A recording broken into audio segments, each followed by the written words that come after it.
Good morning बच्चों। आज MA previous first paper हमारा पहले यूनिट का टॉपिक है levels of theory in sociology. समाजशास्त्र में सिद्धांत का स्तर, सिद्धांत के जो स्तर होते हैं, लेवल्स होते हैं, किस किस लेवल पे किस किस स्तर के सिद्धांत होते हैं। ठीक है, वैसे तो ये सभी विषयों में होते हैं, लेकिन यहाँ हम बात करें समाजशास्त्र में वो कौन से 3 स्तर होते हैं सिद्धांत के।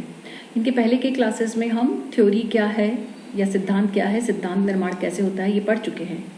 तो सिद्धांत का निर्माण जैसे कि हमने पहले स्लाइड्स में पढ़ा था, उसको मैं 1-2 लाइनों में ब्रीफ करने की कोशिश करती हूँ आपके सामने कि सिद्धांत कैसे बनता है और सिद्धांत किस लिए होता है। सिद्धांत के आधार पर जो हम बहुत सारी रिसर्च करते हैं वो सिद्धांत को बेस बनाकर करते हैं और उसे थियोरेटिकल रिसर्च कहते हैं। और कुछ सिद्धांत ऐसे, कुछ रिसर्च ऐसे होती हैं जो जिन पे पहले कोई थ्योरी नहीं, पूर्व में नहीं है, लेकिन जब हम रिसर्च करते हैं तो जो प्राप्त डेटा होता है उसका जनरलाइजेशन अगर सब जगह हो जाता है और एक जनरलाइज डेटा हमारे पास आ जाता है तो उसके आधार पर हम एक थ्योरी का कंस्ट्रक्शन करते हैं।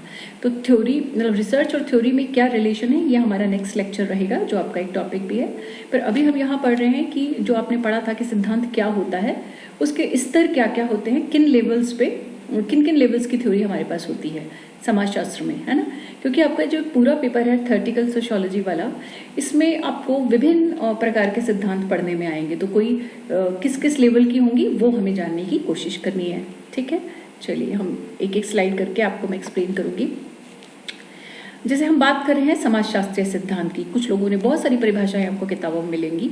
जो एक परिभाषा है आपके सामने दे रखी है कि गिब्स जो थे उसने कहा कि सिद्धांत घटनाओं या वस्तुओं के बारे में तार्किक रूप से अंतर संबंधित कथनों की एक व्यवस्था है। यानी एक जो मतलब किसी भी घटना या वस्तु जिसका आप अध्ययन कर रहे हैं, उनके अंदर जितने भी चर हैं, कंसेप्ट हैं, डेफिनेशन है, वेरिएबल्स हैं, स्टेटमेंट है, प्रोपोजिशंस हैं, उन सब को अगर हम सिस्टमेटिकली और मीनिंगफुल ढंग से अरेंज कर देते हैं, विचारों का एक सेट ऑफ आइडियाज बना लेते हैं, तब हम उसको थ्योरी कहते हैं। ठीक है, क्योंकि उसके अंदर जो भी चीज़ें यूज होती हैं, फैक्ट्स, तथ्य आप इकट्ठे करते हैं, तो तथ्य उससे कंसेप्ट बनाते हो, कंसेप्ट को डिफाइन करते हो, उससे परिभाषा देते हो, फिर आप उसके प्रोपोजिशंस यूज करते हो, लॉजिक्स यूज करते हो जिन्हें तर्क वाक्य कहते हैं हम, और फिर उसके बाद आप एक फॉर्मेट तैयार हो जाता है उस सिद्धांत का। तो उसको हम थ्योरी कहते हैं। ये आपके सामने गिब्स की एक डेफिनेशन हमने दी है। एक और अगर हम इसे इंग्लिश में एक लाइन में परिभाषित करना चाहे तो सोशियोलॉजी क्या है, sociological theory is a set of ideas, यानी विचारों का एक समुच्चय है that provides an explanation for human society, जो मानव समाज को परिभाषित करने के काम आता है। अब मानव समाज से मतलब केवल समाज नहीं है, समाज में जितनी भी मानव समाज में चीजें हैं, आपकी संस्कृति है, धर्म है, जाति है, नातेदारी, विवाह, परिवार, राज्य, हर तरह की चीज, इकोनॉमिक सिस्टम, तो ये जितनी भी चीज़ें आपके पास है, मैजिक, हर चीज़ को का एक्सप्लेनेशन देने के लिए आप जो है थॉट ऑफ आइडियाज इस्तेमाल करते हैं, जिसको हम थ्योरी कहते हैं या सिद्धांत कहते हैं। अब जब हमने हेडिंग है हमारा लेवल ऑफ थ्योराइजेशन इन सोशियोलॉजी, तो समाजशास्त्र में जब हम लेवल की बात करते हैं वो 3 लेवल हैं। प्रकार तो कहीं दोनों में अंतर होता है, कई बच्चे क्या होता है कि दोनों में अंतर नहीं कर पाते। लेवल्स जो हैं वो अलग है और टाइप्स ऑफ थ्योरी अलग है। तो हम अभी यहाँ लेवल्स की बात करें कि 3 स्तर के सिद्धांत होते, 3 kinds of level are there. कौन कौन से? पहला मैक्रो थ्योरी, माइक्रो थ्योरी और मीजो थ्योरी, है ना। इसको हम मिडिल रेंज थ्योरी भी कहते हैं, मीजो को। और अगर हिंदी में कहें तो वृहद सिद्धांत, सूक्ष्म सिद्धांत और मध्य स्तरीय सिद्धांत। क्या अंतर होता है, क्यों हम इसको इस तरह से डिवाइड करते हैं, उसको एक बार देख लीजिए। जो मैक्रो थ्योरी है यानी वृहद सिद्धांत, वो व्यापक सिस्टम के अध्ययन पर, मतलब लार्ज सिस्टम यानी व्यापक स्तर पर अध्ययन को बल देता है। उसमें आ गया आपका नेशन आ गया, इकोनॉमी आ गया, लीगल सिस्टम आ गया। ठीक। जो मीजो यानी मिडिल रेंज का होता है, उसे मिडिल सिस्टम की, मीडियम सिस्टम की करता है, या मिडिल रेंज थ्योरीज में जो आता है वो मीजो कहलाता है। और इसमें आप जनरली जो पर्टिकुलर स्पेसिफिक कम्युनिटीज़ की, स्पेसिफिक पॉलिटिकल पार्टी और ऑर्गेनाइजेशन, यानी वो जो मैक्रो में समग्र का आप अध्ययन कर रहे हो और मीजो में एक स्पेसिफिक यूनिट का आप अध्ययन करते हो, कोई विशिष्ट समूह, समुदाय, समिति, तो वो मीजो लेवल हो गया, यानी मध्य स्तरीय हो गया।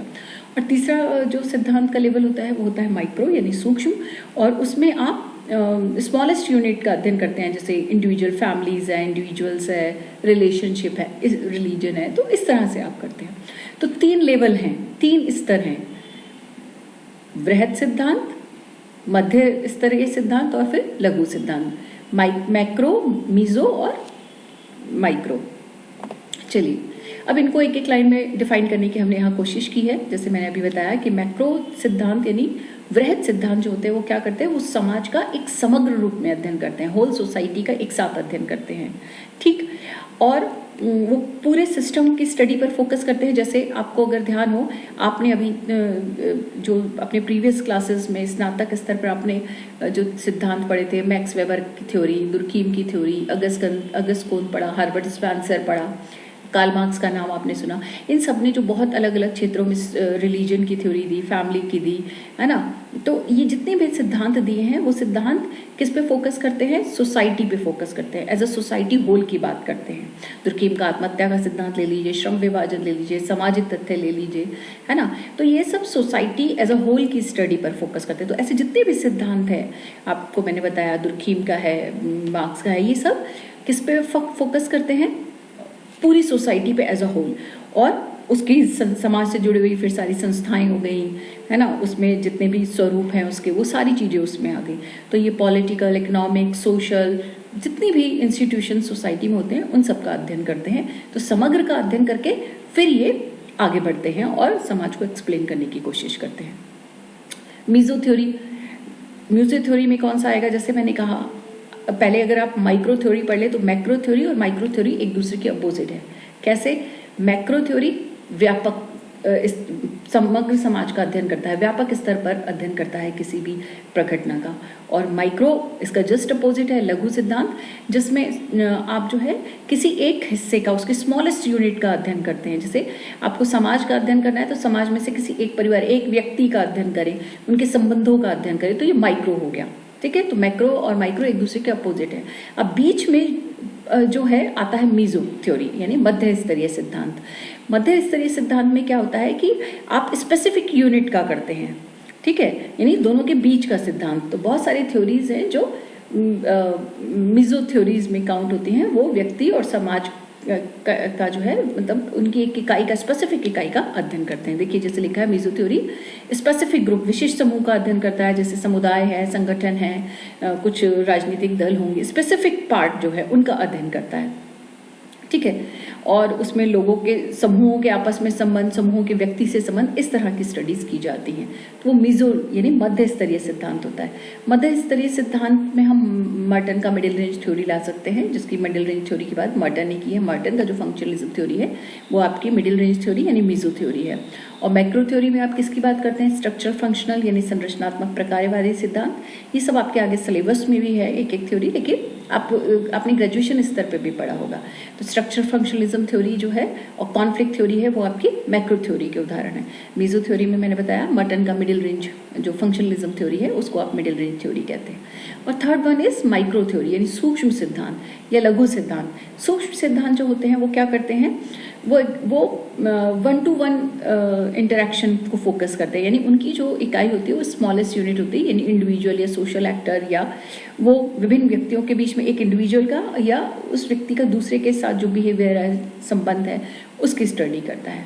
तो मैक्रो सोसाइटी को फोकस करते हैं, मीजो सोसाइटी के स्पेसिफिक जो ग्रुप्स हैं उनकी स्टडी करता है, और माइक्रो जो होता है बिल्कुल स्मॉलेस्ट यूनिट, सिंगल फैमिली, इस तरह से अध्ययन करता है, उनके रिलेशनशिप की स्टडी करता है। क्लियर है? चलिए अब आगे देखिए। अब हम बात कर रहे हैं टाइप्स ऑफ थ्योरी। मैंने कहा था कि टाइप्स ऑफ थ्योरी और लेवल ऑफ थ्योरी अलग है। ये जो विभिन्न प्रकार के सिद्धांत है, इनमें से कोई मीजो हो सकता है, कोई माइक्रो हो सकता है, कोई मैक्रो हो सकता है, सूक्ष्म है, मध्यवर्ती है या फिर वृहद है।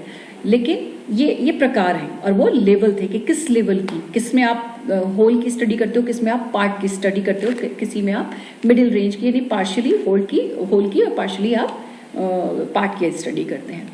टाइप्स ऑफ थ्योरी में आपको बहुत सारे थ्योरीज हैं और ये आपके सिलेबस में भी हैं कहीं कहीं, तो मैं इनमें एक एक लाइन में आपको इनके अंतर मैंने आगे मेंशन किए हैं, वो मैं आपको एक्सप्लेन करती चली जाती हूँ, ठीक है। जैसे स्ट्रक्चरल फंक्शनल थ्योरी, संरचनात्मक प्रकारवादी सिद्धांत। आप लोगों ने पढ़ा है संरचनात्मक प्रकारवादी सिद्धांत, और एंथ्रोपोलॉजी में भी पढ़ा है, सेकेंड ईयर में भी पढ़ा है आपने, है ना। तो क्या है संरचनात्मक प्रकारवादी, इसमें दो शब्द हैं, संरचना और प्रकार, जिनकी चर्चा अगर हम बात करें समाज विज्ञानों में हर्बर्ट स्पेंसर के साथ नाम जोड़ा जाता है कि इन्होंने इस थ्योरी को पढ़ा और मतलब विकसित किया। दोनों शब्द इन्होंने ही प्रोड्यूस किए थे, स्ट्रक्चर एंड फंक्शन। ये थ्योरी फोकस करती है कि समाज एक कॉम्प्लेक्स सिस्टम है, एक जटिल व्यवस्था है, और ये जो जटिल व्यवस्था है ये बहुत सारी छोटी बड़ी इकाइयों की क्रमबद्ध व्यवस्था से मिलकर बना है।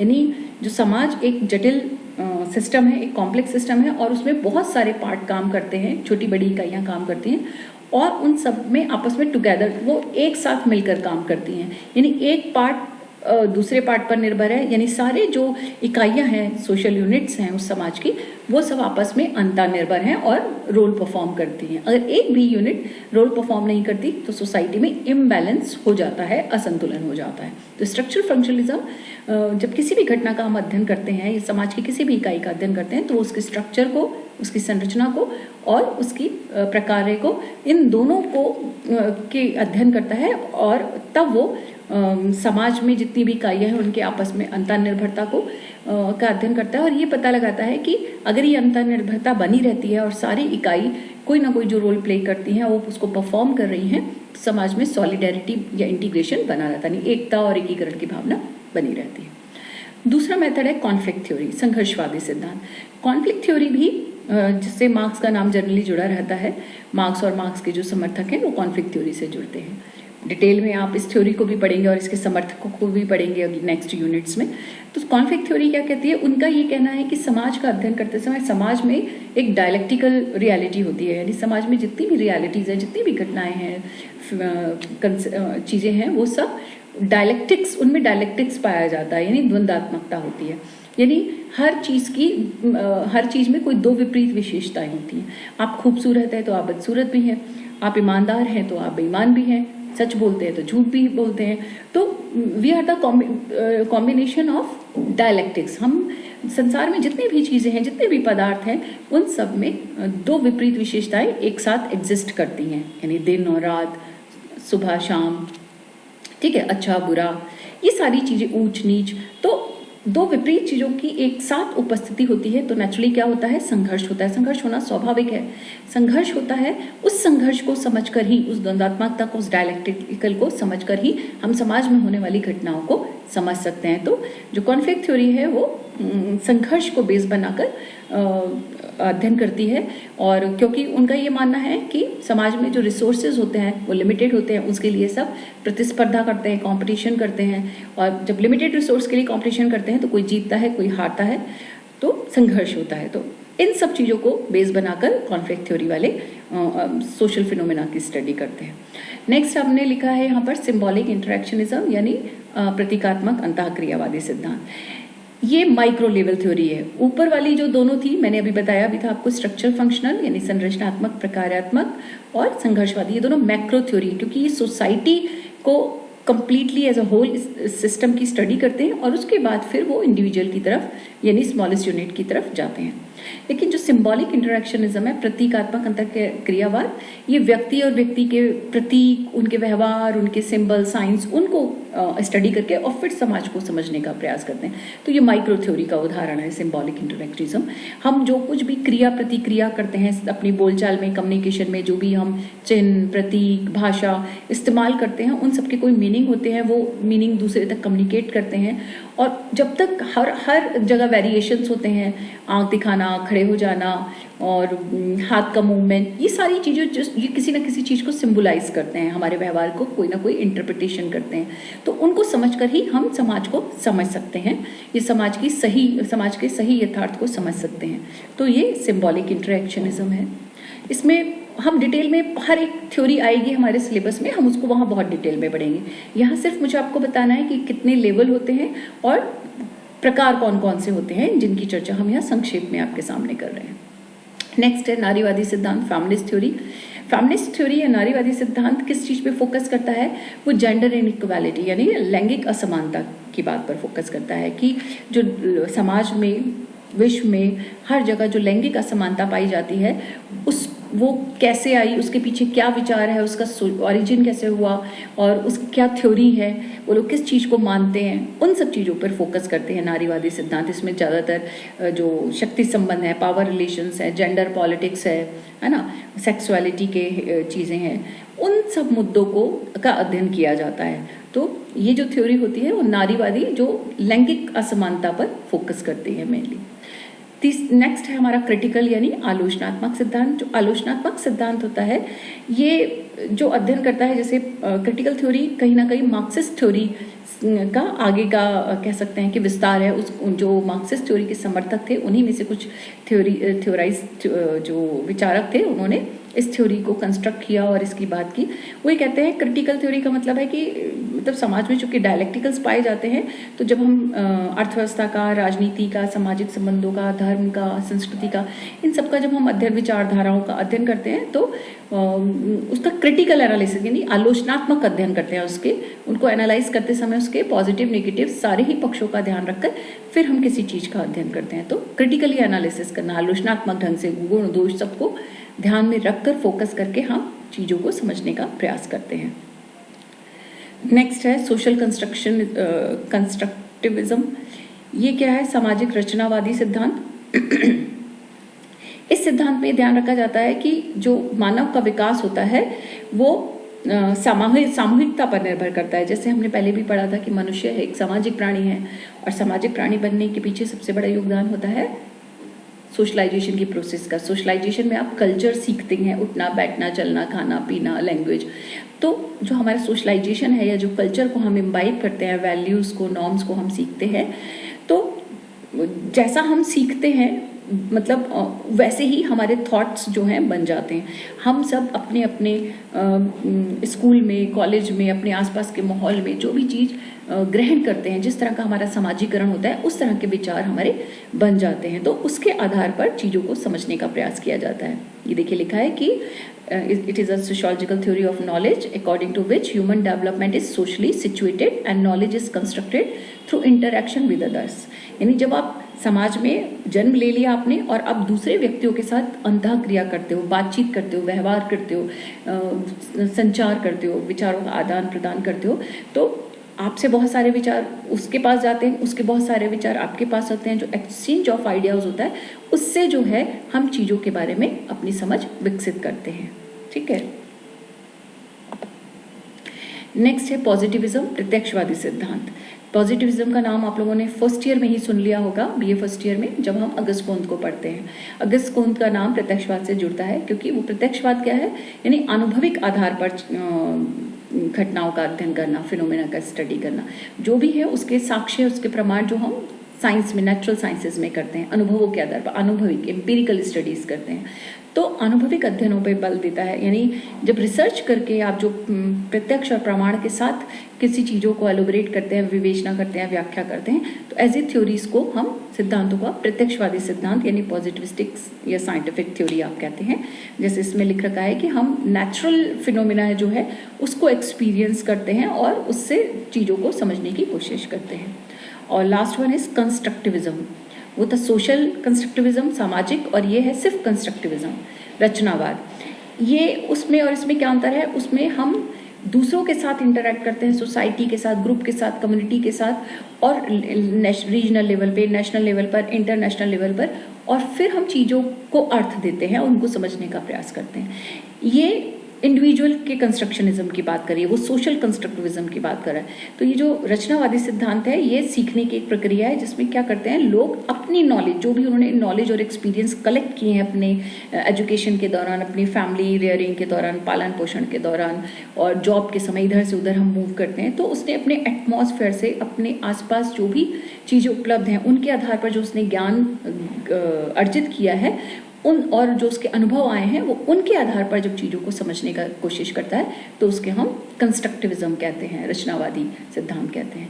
तो आपके पास ये 7-8 तरह की थ्योरी हैं, ये टाइप्स ऑफ थ्योरीज हैं, जिसमें से बहुत सारी जो थ्योरी है आप पढ़ेंगे आगे। ठीक है। तो यहाँ पर हमने कोशिश की कि हम ये, अब पहली स्लाइड से देखिए आपने क्या देखा कि सिद्धांत क्या है। सिद्धांत के लेवल 3 हैं, माइक्रो, मैक्रो, मीजो। और एक व्यापक पैमाने पर यानी समग्र समाज का अध्ययन करता है, एक व्यक्ति का अध्ययन करता है, सूक्ष्म हो गया, एक व्यापक हो गया, और तीसरा जो होता है वो स्पेसिफिक ग्रुप का, स्पेसिफिक कम्युनिटी की स्टडी पर फोकस करता है, यानी दोनों के बीच का सिद्धांत। ठीक है। फिर हमने पढ़ा कि सिद्धांत के जो प्रकार हैं वो कौन कौन से होते हैं। तो आपके सामने 8 सिद्धांत हमने लिखे हैं। आपको किताबों में कई बार इससे भी ज़्यादा मिल सकते हैं, और नई नई थ्योरीज भी इसमें ऐड हुई हैं। तो ये थ्योरीज हैं जिसमें से बहुत सारी थ्योरीज, मेरे ख्याल खासतौर से शायद सारी ही थ्योरीज आपके सिलेबस में भी हैं। तो जब हम एक एक थ्योरी पढ़ते जाएंगे तब आपको क्लियर होता जाएगा कौन सी माइक्रो थ्योरी है, कौन सी मैक्रो थ्योरी है और कौन सी मिडिल रेंज थ्योरी है। तो थ्योरी को समझने के लिए आपको पहले ये विचार जानना ज़रूरी है कि स्ट्रक्चर फंक्शन क्या है, कॉन्फ्लिक्ट क्या होता है, सिंबॉलिक इंटरेक्शनिज्म क्या है। ये आप लोग ब्रीफ में थोड़ा बहुत अपने जो है ग्रेजुएशन लेवल पे आपने इनके मीनिंग पढ़े होंगे। तो हम स्टार्ट करेंगे। नेक्स्ट जो हमारा टॉपिक होगा वो हम इनमें से एक एक थ्योरी जो आपके सिलेबस में है उसको और उससे जुड़े हुए थिंकर को पढ़ते जाएंगे। तो आपको क्लियर हो जाएगा कि माइक्रो और मैक्रो थ्योरी क्या होती है। क्लियर है? चलिए, थैंक यू बच्चों।